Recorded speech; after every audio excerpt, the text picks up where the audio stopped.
Hi అండి, welcome to నా చిన్ని లోకం. ఇక్కడ మీరు చూస్తున్నదైతే ఇది బత్తాయి ప్లాంట్. ఈ మధ్యలో దీనికైతే నేను ఫ్రూట్స్ కూడా కట్ చేసి ఒక షార్ట్ వీడియో కూడా చూపించానండి మీకు. ఇది ఇప్పుడు ఇంత చక్కగా ఫ్లవరింగ్ ఫ్రూటింగ్తో ఉంది కదా.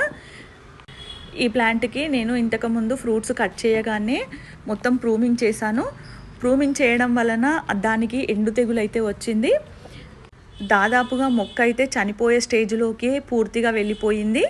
ఇంకా ఈ మొక్క అయితే అసలు బ్రతకదని అనుకున్నాను, కానీ ఇంతటి మంచి చిగుళ్ళతోటి ఇలా వచ్చింది కదా. మనం ఎప్పుడైనా ఈ ప్లాంట్స్ని మొత్తంగా హార్డ్ ప్రూమింగ్ అయితే చేయకూడదు. అది కూడా మనం వర్షాకాలంలో అయితేనే హార్డ్ ప్రూమింగ్ అయితే చేయాలని ఈసారి నాకు తెలిసింది.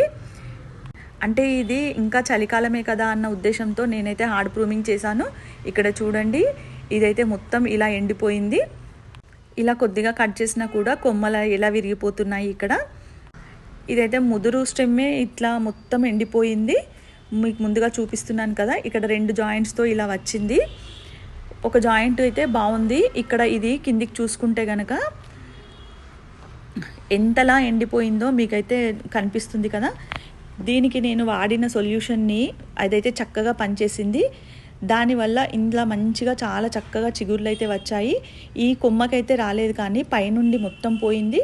కింది నుంచి మళ్ళీ చిగుళ్ళు అయితే వస్తున్నాయి.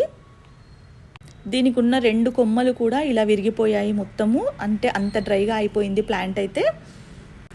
ఇలా జరిగినప్పుడైతే మనం ముందుగా గమనించుకొని మొక్క కొద్దిగా డల్ అవుతుందా ఏంటి అని మనం ప్రూమింగ్ చేసినప్పుడు మన దగ్గర ఏదైనా సూడోమోనాస్ కానివ్వండి లేదా ట్రైకోడర్మా ఇట్లాంటివి ఉన్నప్పుడు మనం సాయిల్లో అలా మొక్కకు మొత్తం స్ప్రే చేయాలి. ఇలా ఇచ్చినాక వాటర్ అయితే అసలు ఇవ్వద్దు. ఒక 1 వీక్ వరకు వాటర్ ఇవ్వకుండా ప్లాంట్ని అలానే వదిలేసేయాలి.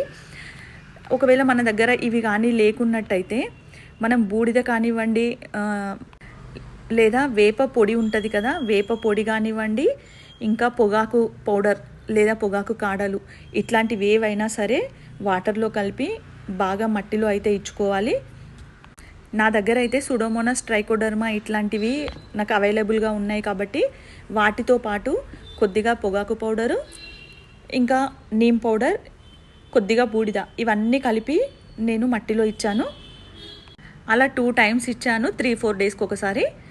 ఇచ్చినాక ఒక 1 వీక్ 10 డేస్ తర్వాత మొక్క లైట్గా చిగుళ్ళు రావడం అయితే స్టార్ట్ అయింది. మనం ఎప్పుడైనా ఇలా ఫ్రూట్ ప్లాంట్స్ ఉన్నప్పుడు ఇట్లాంటి వాటిని మన దగ్గర అవైలబుల్గా ఉంచుకోవాలి. ఒక్కొక్కసారి మన దగ్గర ఉండవు కదా, ఉండనప్పుడు మాత్రం ఇప్పుడు ముందుగా చెప్పిన వాటిని అయితే మనం వేయడం వల్ల మొక్క అయితే చాలా వరకు కోలుకుంటుంది. ఈ మొక్క మళ్ళీ మంచిగా గ్రోత్ వచ్చినాకనే మీకు చూపిద్దామని అంత బాగా సెట్ అయ్యాక మీకు ఈ వీడియో అయితే చేశానండి. ఇది 50 లీటర్స్ డ్రమ్ము. ఇందులో హాఫ్ మాత్రమే మట్టి ఉంది. దీంట్లోనే చక్కగా గ్రో అవుతుంది ప్లాంట్ అయితే. ఇంకా నా ప్రీవియస్ వీడియోస్ కూడా చూడండి. మీకు నచ్చినట్టయితే లైక్, షేర్, సబ్స్క్రైబ్ చేయండి. ఇంకా కొత్త వాళ్ళు అయితే సబ్స్క్రైబ్ చేసుకోండి. Thank you for watching.